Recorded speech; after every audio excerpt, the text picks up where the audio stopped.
Buenas noches, licenciado. Buenas noches, licenciado.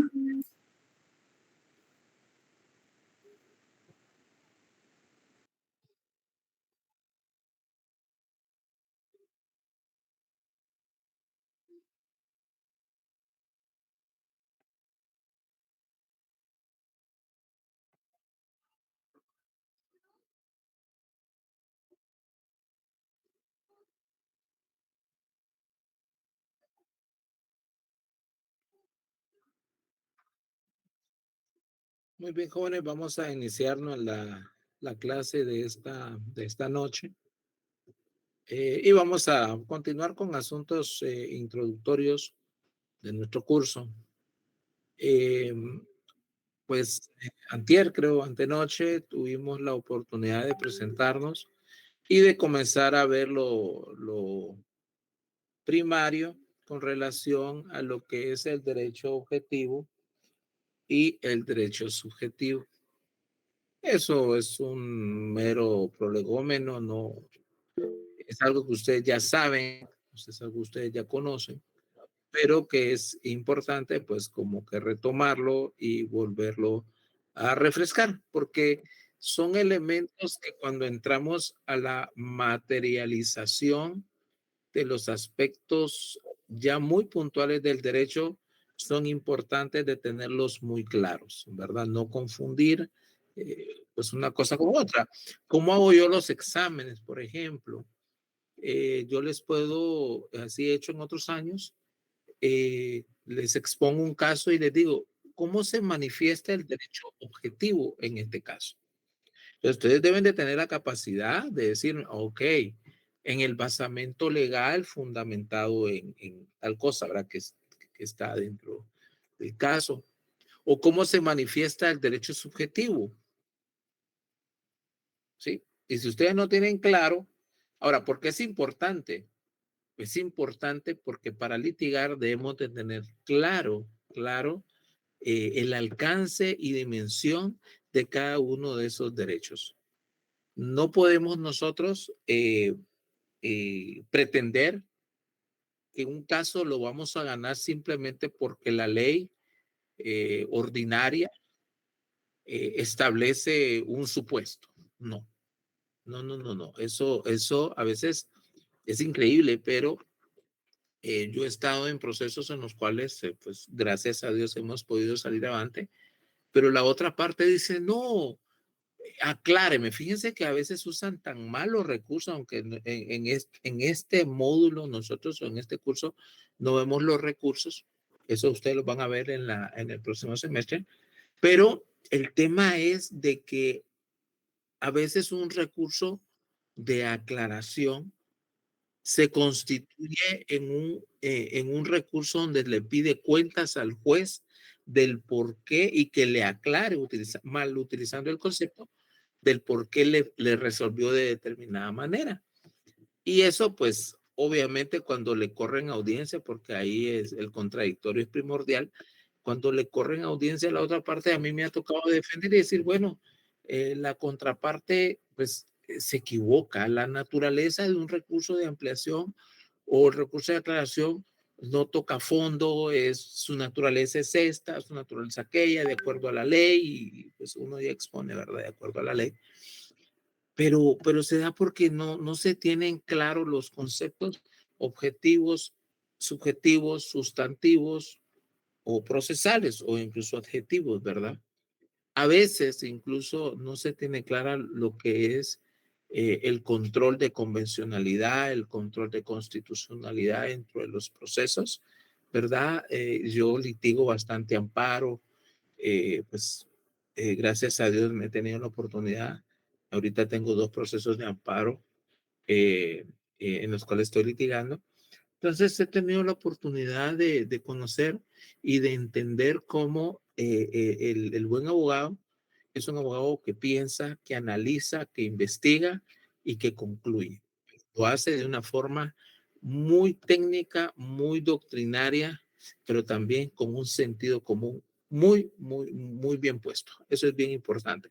Y por eso uno comienza los cursos con esto, con fundamentos que quizás sean muy sencillos, pero si no se manejan los fundamentos, pues evidentemente no se van a manejar los tecnicismos como la supremacía constitucional, las garantías constitucionales, cómo trabajan dentro del proceso civil, cómo se pueden argumentar dentro del proceso civil.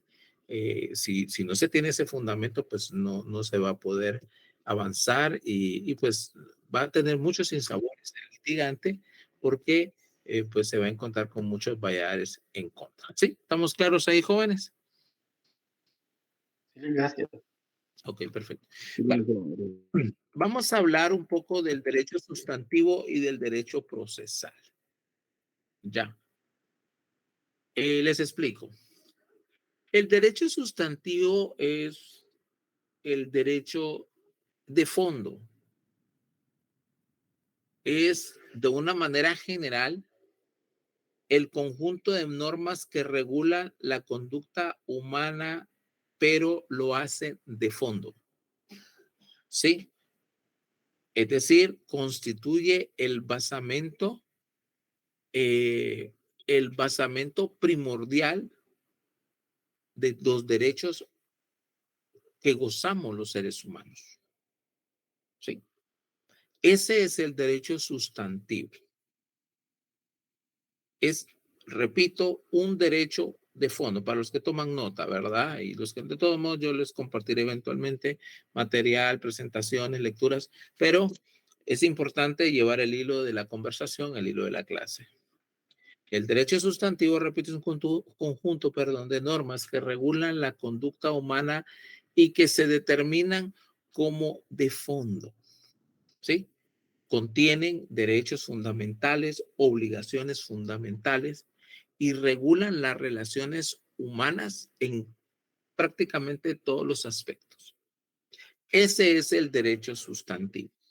Como nuestra materia es el derecho procesal civil, y en una línea un poco más general, lo que es el derecho civil, incluyendo la rama procesal y la rama sustantiva, nosotros logramos comprender a partir de esa definición que nuestro derecho sustantivo lo encontramos en el Código Civil, en el Decreto Ley 106. Ahí nosotros vamos a encontrar las normas sustantivas del derecho civil.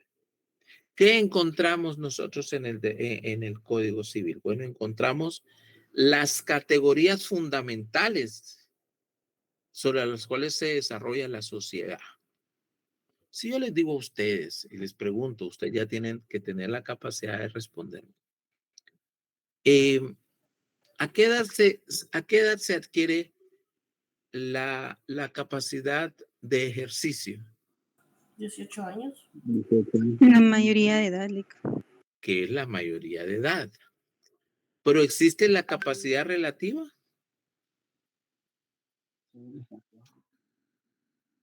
Eso lo tienen que saber porque ya vieron derecho civil 1. Sí, existe la capacidad relativa. Ok.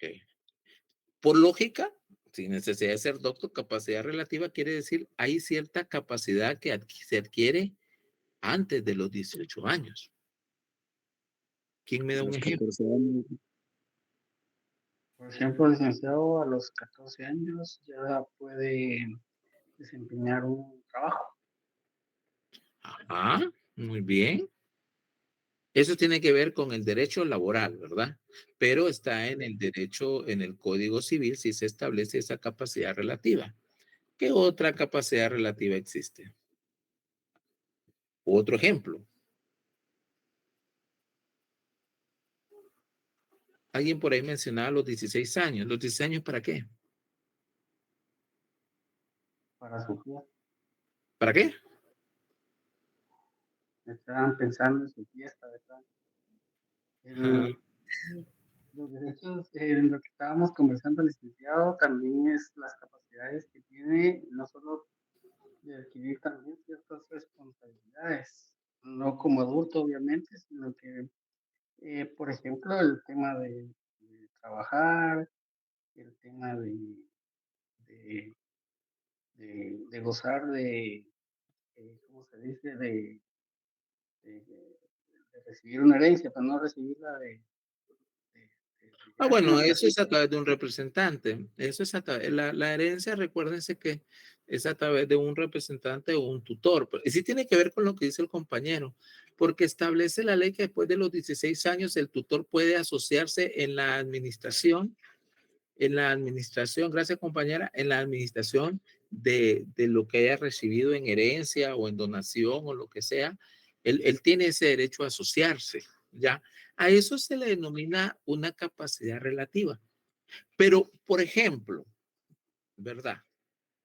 Por ejemplo, eh, hay una herencia, y ustedes están mencionando el temita este que es interesante, pero sucede que los tutores o los papás, por necesidades del menor de edad, no tiene 14, sino digamos que tiene 10 años, él recibe la herencia, pero obviamente no puede administrarla por sí mismo porque él es menor de edad. Entonces hay un tutor o los padres, depende, porque puede ser una herencia de los abuelos.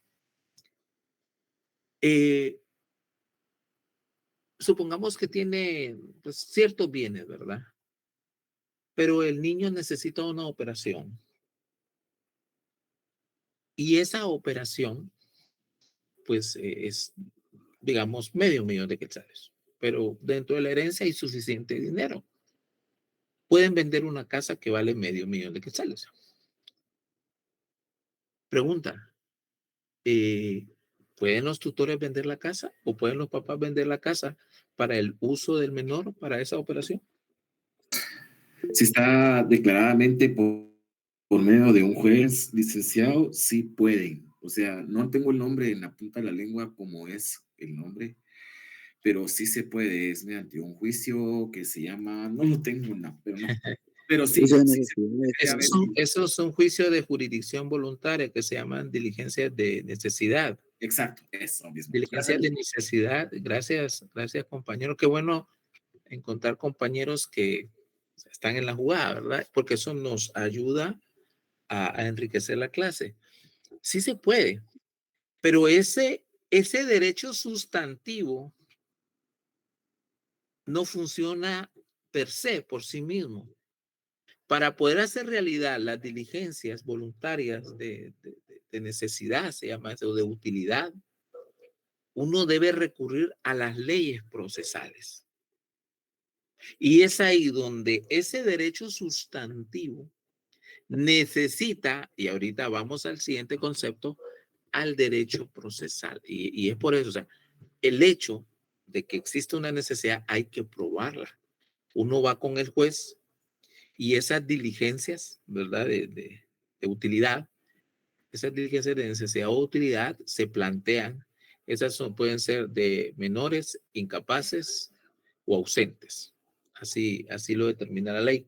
Hay 3 variables ahí, pero el procedimiento es el mismo. Eso lo encontramos en el Código Procesal Civil Mercantil, lo encontramos en la Ley de Tramitación de Asuntos de Jurisdicción Voluntaria, decreto 54-77.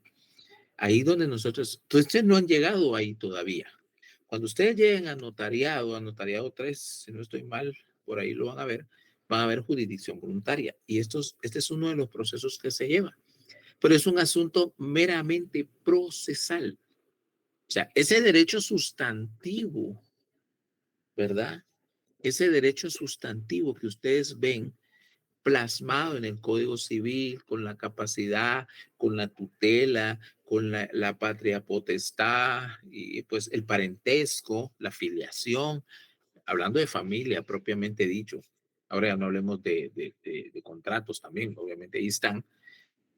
Cuando nosotros encontramos todos esos derechos sustantivos que regulan la norma, que regulan, perdón, la conducta a través de normas, y en donde encontramos que en el contrato, un contrato de promesa, un contrato de mandato, un contrato de compraventa, una cantidad grande de contratos, tantos típicos como atípicos que encontramos, pues este tipo de contratos, pues cuando ese derecho sustantivo se violenta, cuando ese derecho sustantivo se incumple, evidentemente hay que hacerlo cumplir. Pero ese fondo sustantivo necesita normas que lo hagan procedente, que lo hagan utilizable y que garanticen un concepto que dentro de cualquier proceso es determinante, el concepto del debido proceso. Cuando hablamos del proceso, indefectiblemente vamos a hablar del debido proceso, que es una garantía constitucional, artículo 12 de la Constitución Política de la República de Guatemala. Nosotros encontramos ese fundamento, todo proceso, sea civil, laboral.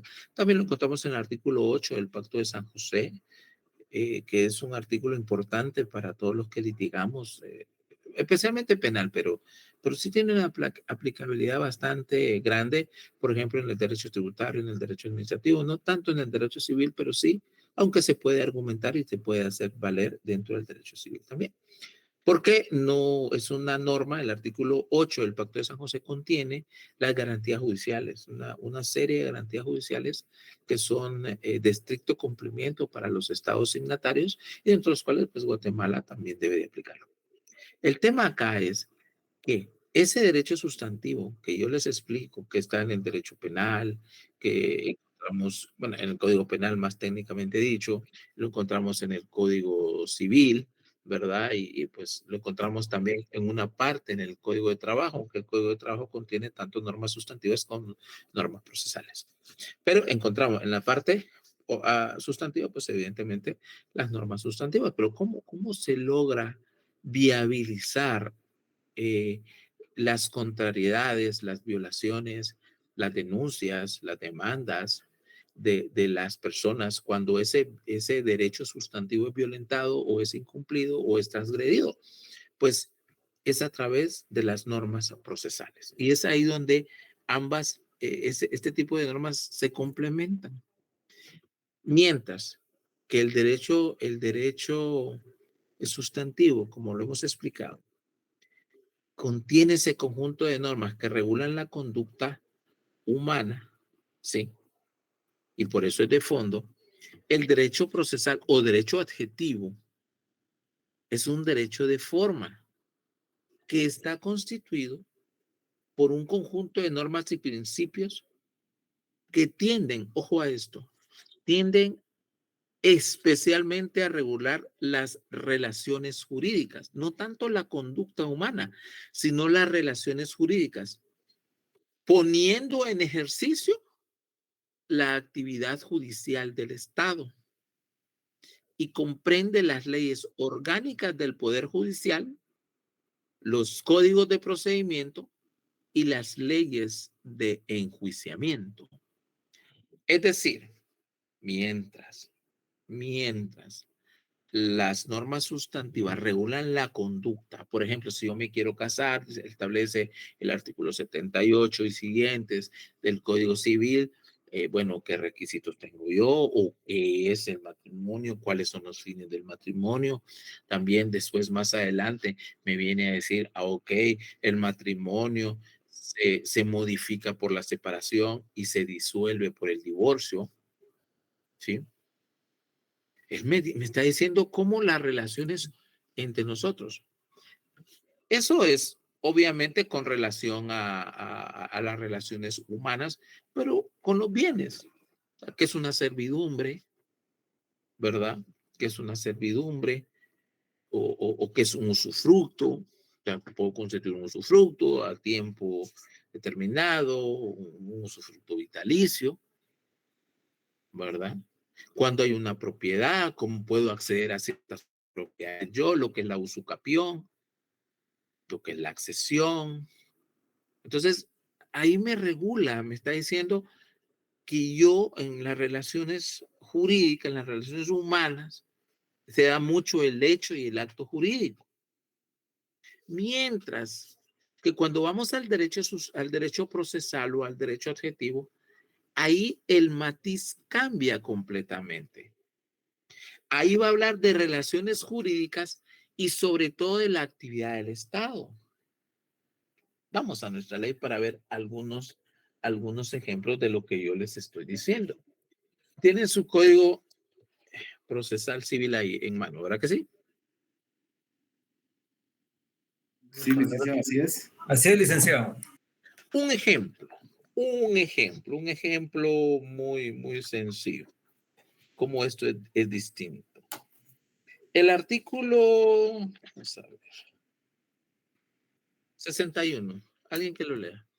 Escrito inicial. La primera solicitud que se presenta a los tribunales de justicia contendrá lo siguiente. Número 1. Designación del juez o tribunal a quien se dirija. Número 2. Nombres y apellidos completos del solicitante o de la persona que lo represente, su edad, estado civil, nacionalidad, profesión, oficio, domicilio e indicación del lugar para recibir notificaciones. 3. Relación de los hechos a que se refiere la petición. 4. Fundamento de derecho en que se apoya la solicitud, citando las leyes respectivas. 5. Nombres, apellidos y residencia de las personas de quienes se reclama un derecho. Si se ignorare la residencia, se hará constar. 6. La petición en términos precisos. 7. Lugar y fecha. 8. Firmas del solicitante y el abogado colegiado que lo patrocina, así como el sello de este. Si el solicitante no sabe o no puede firmar, lo hará por él otra persona o el abogado que la auxilie. Perfecto, gracias. Solo quiero llamarles su atención a lo siguiente. Compren compren un código procesal civil actualizado, por favor, porque el artículo, y varios, no solo el 61 están reformados. Por ejemplo, en el artículo 2 está reformado por el artículo 28 del decreto 13-22, porque ahora es obligatorio el casillero electrónico. Sí, el casillero electrónico. Entonces, si en algún momento yo les hago alguna pregunta y ustedes no se fundamentan en los, porque hay varios artículos importantísimos que fueron reformados, entonces yo les tendré pues poner mal, ¿verdad? Su nota, porque hay que utilizar códigos que estén actualizados. Oye, esa es una observación, ¿verdad? Que ahorita que iniciamos el curso es importante que lo tomen en consideración. Gracias, compañero, ¿verdad? Gracias, compañero, por la lectura. Y ya regresando a nuestro tema. El tema es el siguiente, jóvenes. Acá está hablando de la primera solicitud a los tribunales. Si ustedes se dan cuenta, aquí ya las relaciones cambian. Aquí está hablando de relaciones jurídicas formales. Está hablando de la actividad jurisdiccional judicial del Estado. Eso no lo vamos a encontrar allá. Por ejemplo, en el Código Civil lo que vamos a encontrar son obligaciones del Estado, tales como, pues bueno, uno tiene que registrar a sus niños, aunque lo encontramos en la ley del RENAP, que es un derecho, ellos no le pueden denegar inscribir a un niño, por ejemplo. Encontramos cómo puedo yo venir y cómo puedo yo ir a un juez a decirle, mire, señor juez, yo quiero divorciarme, o yo quiero denunciar la patria potestad, o quiero denunciar la filiación o la paternidad de un niño. O sea, me dice, pero no me dice cómo. Solo me dice que yo tengo ese derecho de hacerlo, pero por ser normas sustantivas, y yo creo que quede bien claro, ahí yo no voy a encontrar las normas procedimentales para hacer viable o el camino o el proceso. Y ahí precisamente viene la denominación derecho procesal, precisamente para hacer viable ese derecho sustantivo. Y es importante tenerlo claro, no confundir normas sustantivas con normas procesales. Son tan importantes la diferenciación que ya más adelante, cuando ustedes ya se gradúen, cuando ustedes ya estén litigando y tengan la oportunidad de presentar, por ejemplo, una casación, ustedes se van a dar cuenta de las enormes diferencias existentes entre las normas sustantivas y las normas procesales. Sí, eso es bien, bien, bien interesante. Yo he tenido la oportunidad ya de pensar algunas casaciones eh, y son de manera muy, muy, muy distintas. Y eso sucede lo mismo en el derecho, en el derecho procesal penal. Ahí también existen los motivos de forma y sus motivos de forma y sus motivos de fondo. Estos son conceptos un poco más profundos, pero cuando uno conoce bien la diferencia, derecho sustantivo, derecho objetivo, derecho procesal, derecho subjetivo, cuando encontramos bien y manejamos, entonces tenemos las herramientas hermenéuticas suficientes para poder hacer un buen escrito, para poder litigar bien. Y le digo bien, y si usted hace una buena casación, usted le van a pagar bien. Ese es lo bonito de eso, porque esos temas ya son bastantes eh, importantes, ¿verdad? Por ejemplo, hablando de eso, quiero que siempre en el Código Procesal Civil, para que veamos del ejemplo que le estoy dando, veamos a partir del artículo 620. Quiero que primero ubiquen ese artículo 620 del Código Procesal Civil y Mercantil.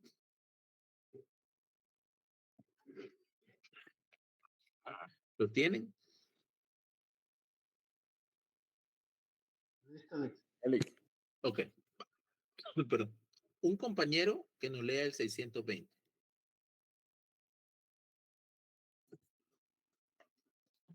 Yo, licenciada. Artículo 620. Procedencia. El recurso de casación solo procede contra las sentencias o autos definitivos de segunda instancia no consentidos expresamente por las partes, que terminen los juicios ordinarios de mayor cuantía. La casación procede por motivos de fondo y de forma. Ahí deténgase. Va. La casación procede por motivos de fondo y de forma. ¿De qué creen ustedes que está hablando esa expresión de fondo y forma?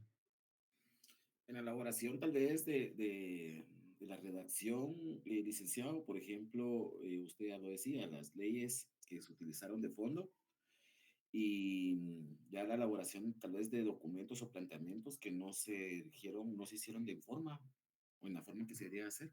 Ok, ahí, por ahí vamos, va por buen camino, compañero. Otro compañero que nos lea o compañera que nos lea el artículo 621.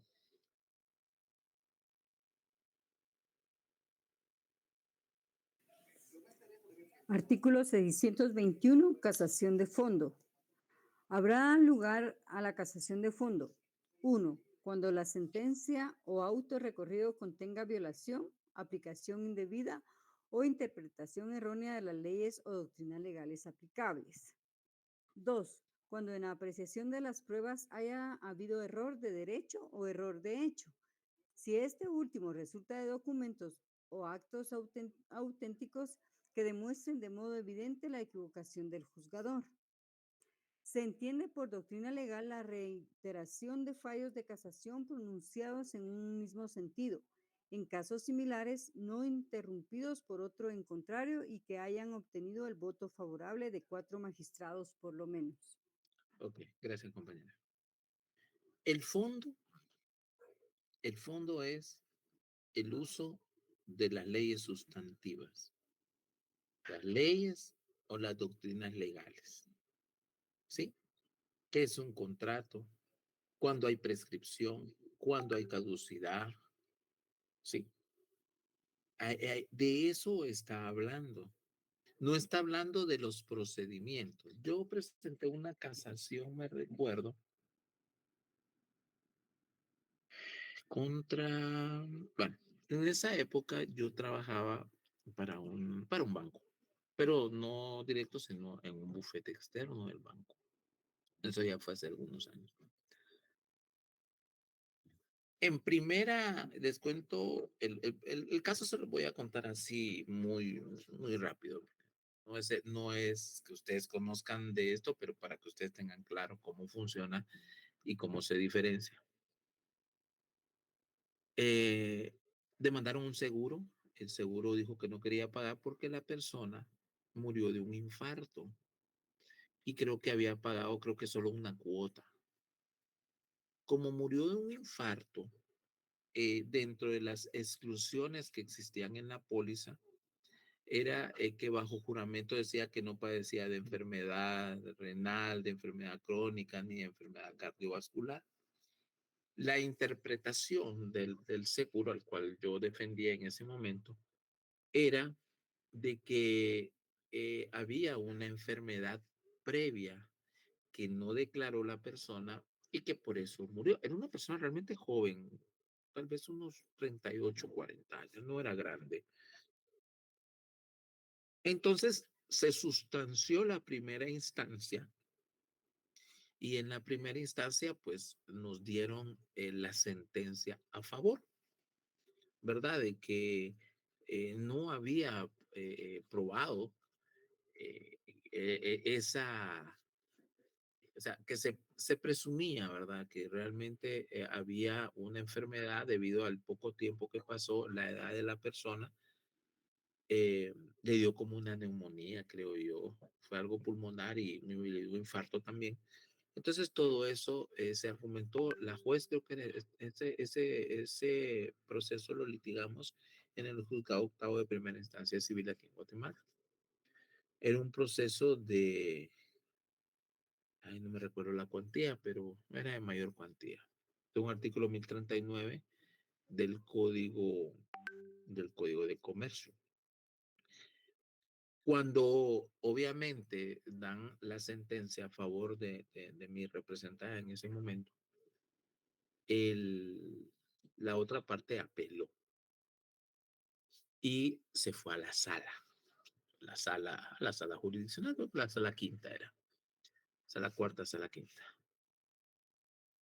La sala falló en contra de nosotros. Pero cuando ella falla, yo analizo la sentencia y la sentencia sí tenía errores crasos.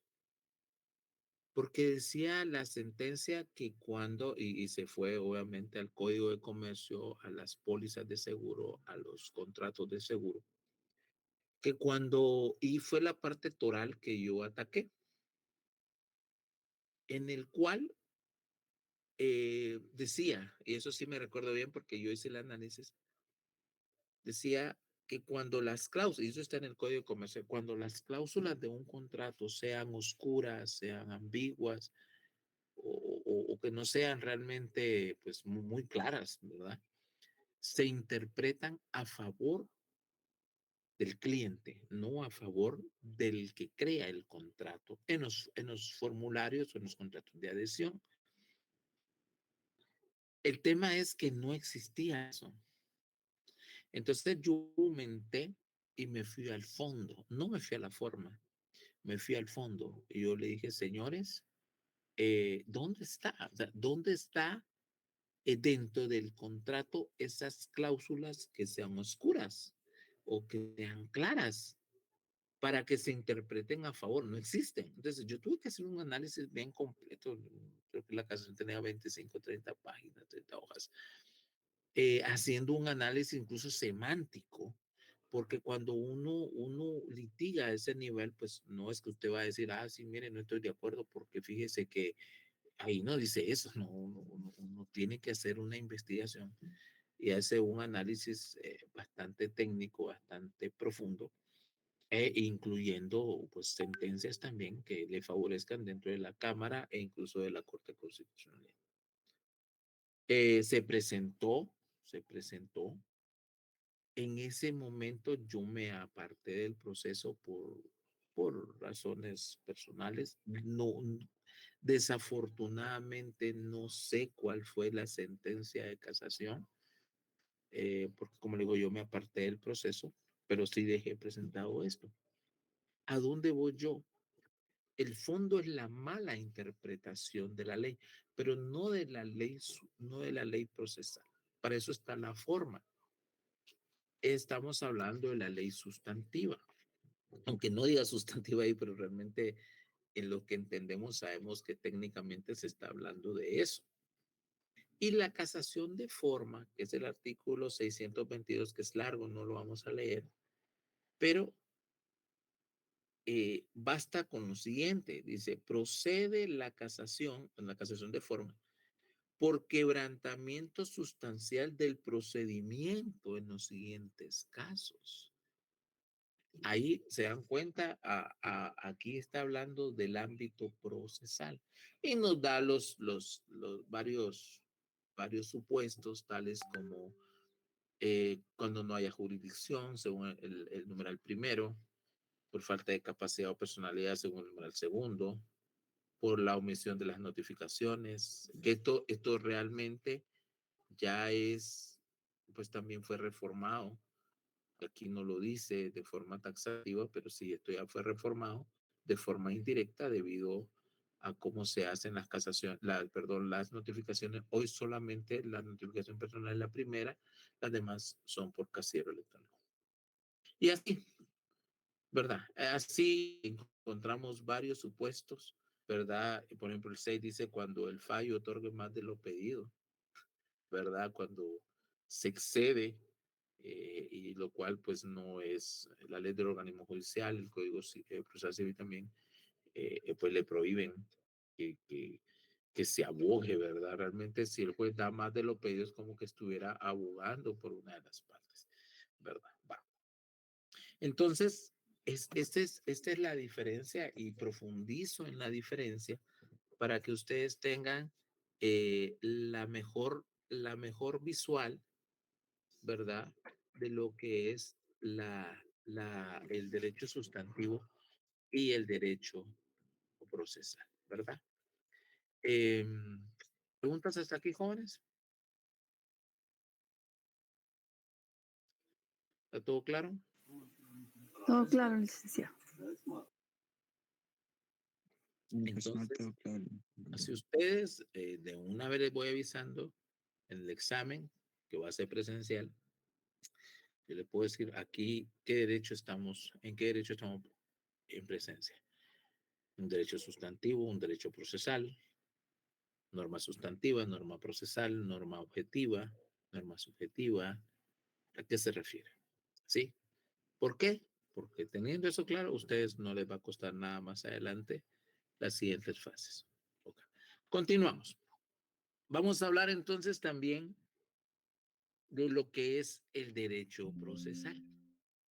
Ya habiendo dicho qué es cada cosa, vamos a hablar del derecho procesal y de la importancia del derecho procesal, debido de que su existencia es tan larga o es de tanta data como los mismos tribunales.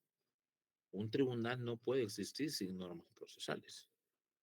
¿Sí? No puede ningún tribunal, sea un tribunal canónico, o un tribunal de cualquier orden, ¿verdad? Desde la Edad Media o desde la Antigüedad, siempre han tenido normas escritas o no escritas. Nuestros pueblos también, mesoamericanos, también tenían sus normas escritas o no escritas. Y digo escritas o no escritas porque sabemos que con la conquista pues se perdió mucha información sobre la vida de nuestros antiguos predecesores en nuestras tierras americanas. Pero el tema es de que es importante tener ese grado de conciencia con relación a lo que es el derecho procesal y a su definición propia. Aquí les voy a enunciar una definición de lo que es el derecho procesal. Pongan atención. Es la rama del derecho que estudia el conjunto de normas que fijan el procedimiento que se ha de seguir para obtener la actuación del derecho positivo. Es interesante porque aquí se habla del derecho positivo. ¿Qué es el derecho positivo, jóvenes? Eso ya lo tienen que saber ustedes. ¿Qué es el derecho positivo? Es el que está vigente, dije. Vigente. Muy bien. ¿Solo vigente?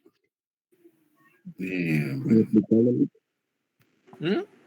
El que es vigente y positivo al mismo tiempo. Ah, sí, pero me está diciendo lo mismo. El que se aplica. Y es aplicable, Nick. ¿Perdón? Que está vigente y es aplicable. Y es observado y aplicable. Ese es el derecho positivo. No es solo un derecho vigente. Hay muchas normas que son vigentes, pero que no son positivas. Yo les puedo mostrar en la misma ley cuántas normas. Por ejemplo, tienen por ahí la ley del organismo judicial. Yo no la tengo más. Sí, Sí. licenciado. El artículo 141, por favor. Ahora le leo. 141. Dice el artículo 141. Clasificación. Las resoluciones judiciales son A. Decretos que son determinaciones de trámite. B. Autos que deciden materia que no es de simple trámite o bien resuelven incidentes o el asunto principal antes de finalizar el trámite. Los autos deberán razonarse debidamente. C. Sentencias que deciden el asunto principal después de agotados los trámites del proceso y aquellas que sin llenar estos requisitos sean designadas como tales por la ley. Ok, muy bien. Existe dentro de la clasificación legal y doctrinaria 3 tipos de resoluciones: decretos, autos y sentencias. Ahí nos dice claramente que es uno, eso es solo para trámite, el otro resuelve puntos de derecho, esa es pregunta de privado, de una vez les aviso. Y la tercera, pues obviamente la sentencia, que es la que decide el asunto principal, la litis. ¿Pero qué establece el 142? Continúe, compañera. Sí, licenciado. Artículo 142. Plazo para resolver. Las providencias o decretos deben dictarse a más tardar al día siguiente de que se reciban las solicitudes. Los autos dentro de 3 días, las sentencias dentro de los 15 días después de la vista y esta se verificará dentro de los 15 días después de que se termine la tramitación del asunto, salvo que en leyes especiales se establezcan plazos diferentes, en cuyo caso se estará a lo dicho en esas leyes. Muy bien. ¿Sí? La infracción de este artículo se castigará con una multa de 25 a 100 quetzales que se impondrá al juez o a cada uno de los miembros de un tribunal colegiado, salvo que la demora haya sido por causa justificada a juicio del Tribunal Superior. Esta causa se hará constar en autos para el efecto de su calificación. Ok, gracias. ¿Ustedes creen que esos plazos se cumplen? No, Lic. Miren, yo tengo vistas del año pasado. Sentencias que debieron haber sido promovidas o dictadas desde el año pasado, hace 6 meses. Y ahí están, y no lo hacen. Estamos, y lo llamativo de estos jóvenes es que cuando a uno les notifican, por ejemplo, me notifican hoy, y me notifican con fecha de octubre, septiembre del año pasado, la resolución. O sea, como que los primeros mentirosos del sistema son los mismos jueces o el organismo judicial. Todas las resoluciones contienen una falsedad ideológica. Porque ellos agarran, toman el expediente y dicen, bueno, como la solicitud la ingresó el lunes 20 de octubre. Entonces yo la voy a dictar, como es un decreto, lo voy a dictar martes 21 de octubre. Pero yo la estoy dictando hasta ese momento. Esta es la típica norma que es vigente, pero que no es positiva.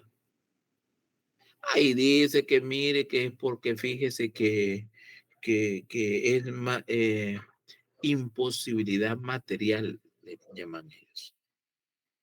Yo estuve en una audiencia hace unos días. Me la suspendieron porque estábamos en un juzgado de paz civil, era delitos menos graves. Y pues, pero estaba en un debate, entonces no, definitivamente no nos iban a atender, o sea, suspendieron. A nosotros nos convenía porque se está negociando el pago de una pensión alimenticia atrasada. Entonces, pues de alguna manera, pues no fue una afectación muy fuerte, pero el tema es la bendita mora judicial, aunque no les gusta admitirlo. Yo de los juzgados, quizás solo un juzgado, calculo, o dos juzgados llevan los tiempos de forma más puntual. Tal vez no el 100%, pero es un alto porcentaje, un 80, un 90%. Pero la mayoría, el 99% de tribunales en la República de Guatemala, pues no, son normas no positivas. Están vigentes, pero no, definitivamente no son positivas. Esto es para que quede claro, ¿verdad? Una norma que otra vez son aspectos introductorios, ¿verdad? Bueno, continuemos. Para obtener la actuación del derecho positivo, lo mismo que las facultades,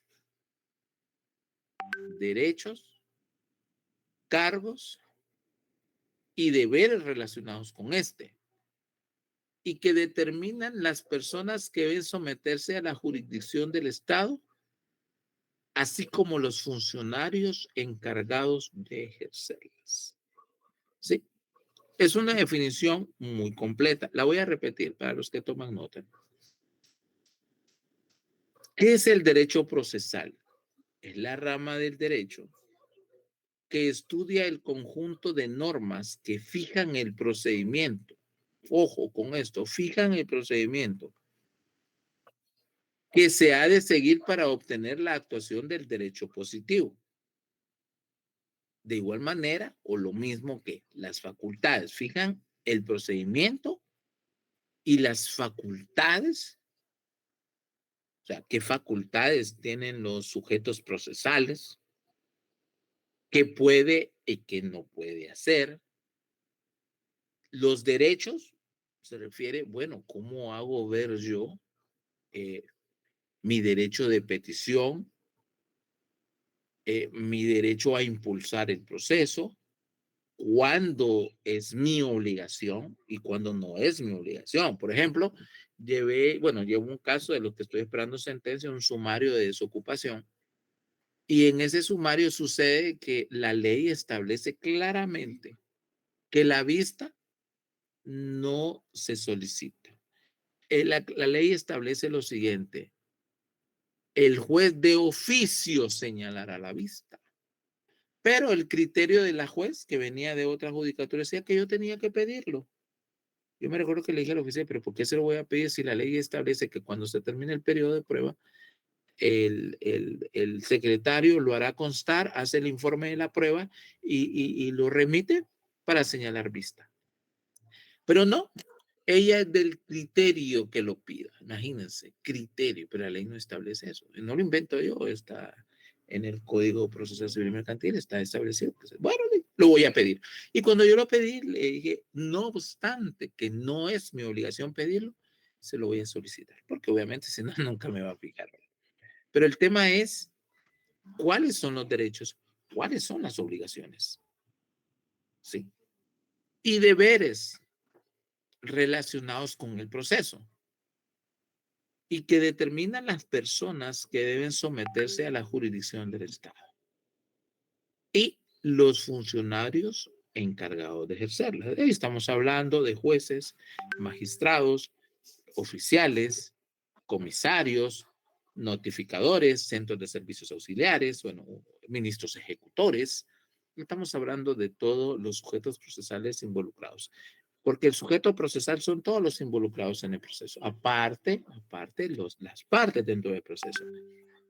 La parte es un sujeto procesal, pero el juez no es una parte, sino que él es un sujeto. Solo un momentito, jóvenes, permítanme.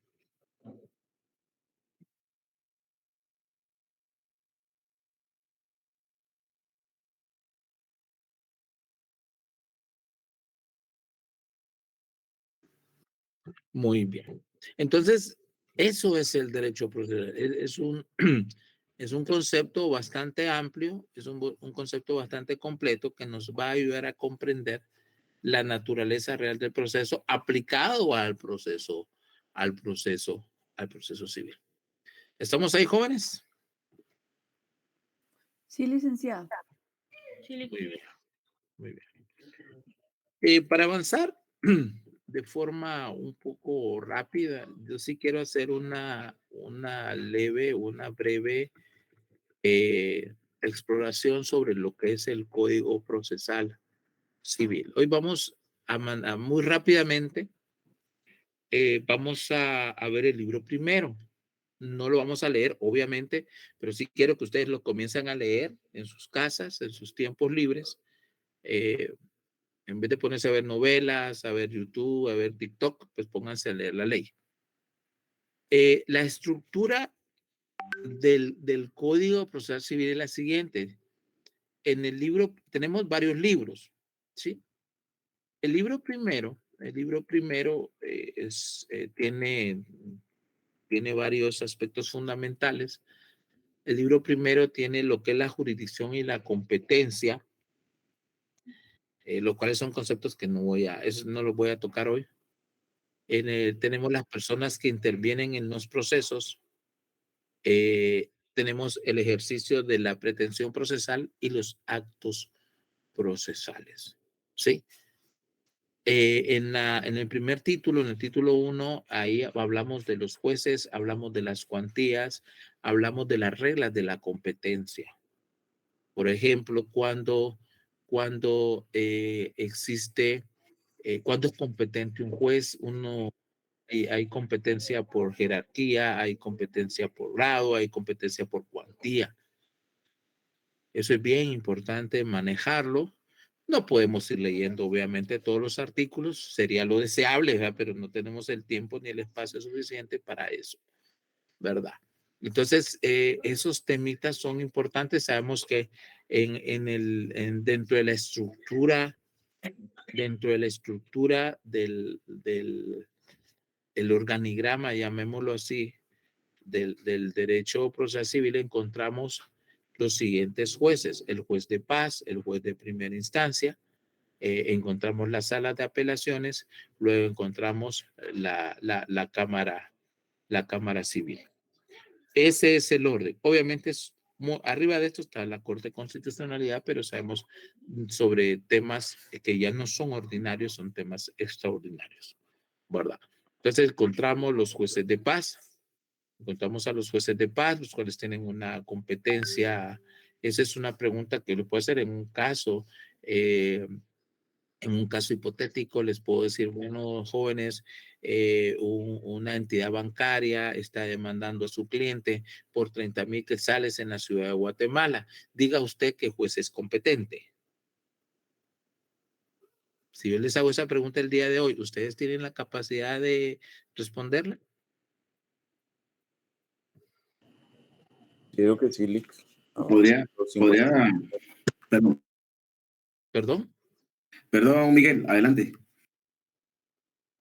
Bueno, no, yo le decía que sí, es por cuantía, abajo de 50,000 quetzales. ¿Quién es el juez que conoce? Juez de paz del ramo civil. Ok, muy bien. Y si yo le pregunto cuántas judicaturas de paz existen en la ciudad de Guatemala o en el municipio de Guatemala, ¿cuántas existen? Se refiere a el número de juzgados. De juzgados. De paz. Son 15. Son 15. ¿Dónde están? Están ubicados en zona 9. La dirección exacta no la tengo, pero ahí hay 12. Ajá. Y en zona 10 están los otros 3. Eso no los conozco, usted fíjese. Yo solo conozco los de zona 9, están frente a Platino. Están después de Pricemar. Ah, ahí están los 3. Esos son nuevos, realmente esos 3 son nuevos. Esos 3 son nuevos. Yo no he tenido la oportunidad todavía. Sí sé que existe, ¿va? Pero no sabía ni dónde estaban. Como no he tenido la necesidad realmente de ir. ¿Va? Ok, gracias. Aquí todos aprendemos. Pues qué bueno. Sí sabía eso, pero no sabía ni dónde estaba. Eh, no llevo ningún proceso. Llevo en el juzgado primero, llevo en el juzgado tercero, segundo y quinto, pero no llevo ahí en ninguno más, ¿verdad? Antiguamente esos juzgados, quiero comentarles que estuvieron en la torre de tribunales, luego estuvieron allá por la Cruz Roja en la tercera calle, después se trasladaron para acá y pues ¿Será que está peleando?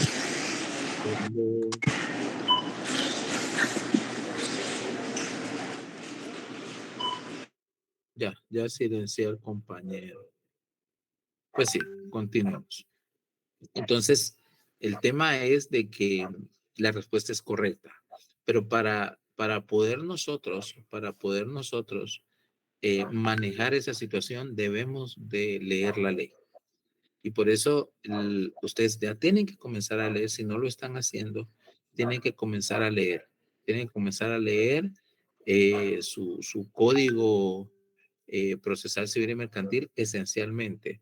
Adicionalmente, la ley del organismo judicial. Son las dos leyes que quiero que ustedes... ¿Por qué? Porque tenemos, por ejemplo, los incidentes. Los incidentes eh, no están, digamos, eh, regulados, solamente se enuncian, pero no están regulados dentro del Código Procesal Civil, sino que están dentro de la ley del organismo judicial. Y quiero decirles que los, eh, los incidentes tienen una relevancia muy, muy importante dentro del Código Procesal Civil y cuando uno litiga civil. Por ejemplo, las excepciones previas establece la ley que son llevadas a través del procedimiento de, de los incidentes y entonces debemos de conocer la naturaleza de los incidentes y cómo funcionan los incidentes. Muy bien, jóvenes, vamos a llegar hasta aquí, ¿verdad? Vamos a continuar la exploración de nuestro Código Procesal Civil. Necesito que todos, la próxima oportunidad, traigan físicamente su Código Procesal y si todavía no lo tienen actualizado, por favor, pueden comprar un código actualizado. Pues de la mejor manera, pues tener la información y las cosas tal y cual están normadas en la actualidad. ¿Alguna pregunta para finalizar, jóvenes? ¿Todo quedó claro? Todo bien, licenciado. Excelente, muy bien. Entonces, les deseo una feliz noche y pues nos vemos la otra semana allá por la universidad. Feliz noche, Lick. Feliz noche, Gracias, licenciado. licenciado. Feliz noche. Feliz noche, Lick, Feliz gracias. noche. Feliz noche, licenciado. Feliz Feliz noche, compañeros. Feliz noche. Buenas noches, Lick, gracias.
you